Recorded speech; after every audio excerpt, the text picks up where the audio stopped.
में वीरेंद्र जी, स्वागत आपका।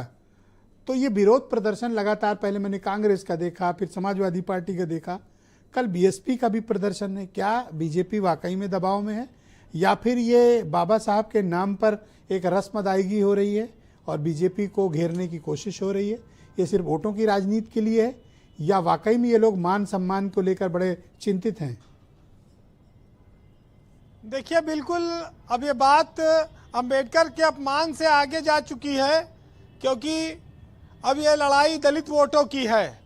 वो बात तो पीछे छूट गई, और दलित वोट किसके पाले में है, कौन अपने साथ ला सकता है, इसको लेकर सभी राजनीतिक दल अंबेडकर के नाम पर इन दिनों प्रदर्शन कर रहे हैं। देखिए, एक माहौल बन गया है कि अंबेडकर का अपमान हुआ, लेकिन आज इस देश में जो लोग हैं वो जानते हैं कि अंबेडकर चाहते थे कि छुआछूत खत्म हो, जात पात का भेद खत्म हो, और उनका वो सपना तो लोगों ने पूरा नहीं किया आज तक। अब खाली अपमान पे इतना जान दिए जा रहे हैं, इसलिए कि कम से कम दलित वोट उनके साथ बड़ी संख्या में आ जाए।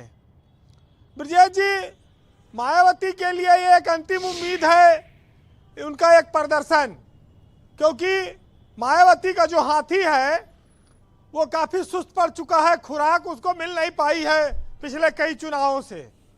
तो उससे इसी बहाने अगर कुछ हिलाने डुलाने में वो कामयाब हो गई तो शायद उनको लगे कि दलित चेतना वो फिर से जागृत करने में और आंदोलन के बहाने वो अपने आप को खड़ा कर सकें। हाथी बैठ गया वैसे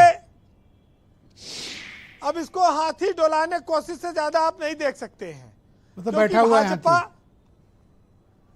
भाजपा देखिए, बसपा तो कभी प्रदर्शन करती नहीं थी, और उसके पास अब कार्यकर्ता भी बचा है कि नहीं, ये भी देखना होगा कल कि कितना लोग आते हैं।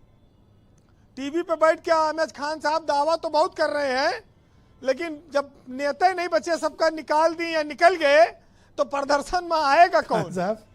है ना? बड़ी ये जो सबर कर लें आप, बस सबर कर। दलित वोटों का ब्रजेश जी एक ट्रेंड चला लोकसभा चुनाव के दौरान भाजपा के खिलाफ। आप पूरे देश को छोड़ दीजिए, लेकिन उत्तर प्रदेश में इसका सबसे ज्यादा असर है, क्योंकि यहां पर तीनों पार्टियां लगातार बीजेपी के खिलाफ हैं और दलित वोटों को उकसा रही हैं कि भाजपा ने अंबेडकर का अपमान किया। मध्य प्रदेश हो, हरियाणा हो या महाराष्ट्र हो, बीजेपी ने सारे पूर्वानुमान को धता बताकर बहुत बड़ी जीत, चमत्कारिक जीत वो हासिल करती रही।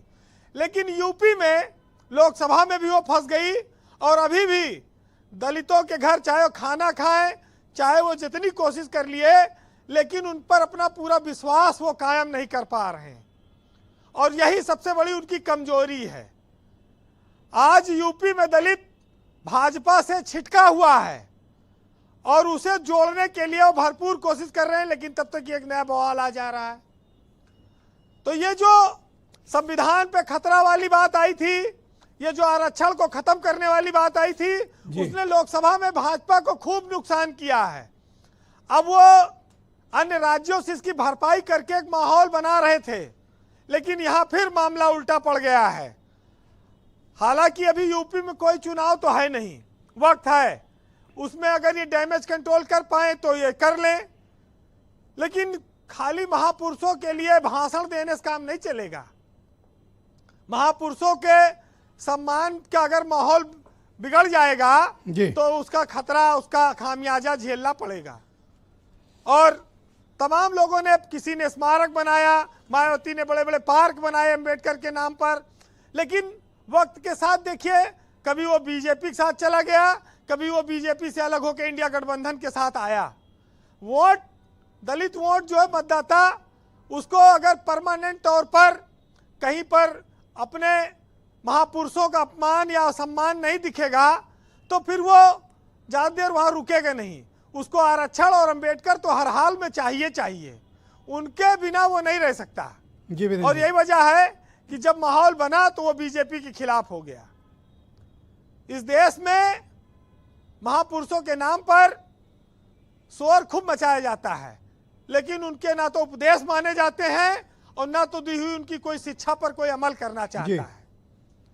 तो बात सिर्फ इतनी है कि तुम्हारे घर में भगत सिंह पैदा हो तो वाह वाह, हमारे यहां ना हो।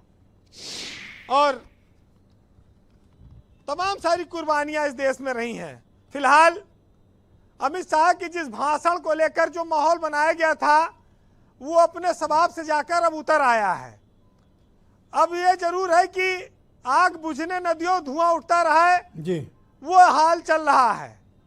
तो सुनिएगा कि हरदम तिल का ताड़ बनाया जाता है, अब मानव को मानव से लड़वाया जाता है, और राजनीति में रहजन को हर दिन यारो सूरज तारा चांद बनाया जाता है। और लग रहा है कि अब देश से भूखमरी मिट जाएगी। फौज गिद्धों की यहाँ आयात होकर आ गई, और कारवां कोई नहीं, रास्ता कोई नहीं, अब सिवा अम्बेडकर के इनका रहनुमा कोई नहीं। बहुत शुक्रिया वीरेंद्र जी, आपने बड़ी मौजूद बात कह दी। बहुत बहुत धन्यवाद हमारे साथ जुड़ने के लिए। ग्राउंड जीरो से अपना फीडबैक, ओपिनियन और पॉलिटिकल ऑब्जर्वेशन हम तक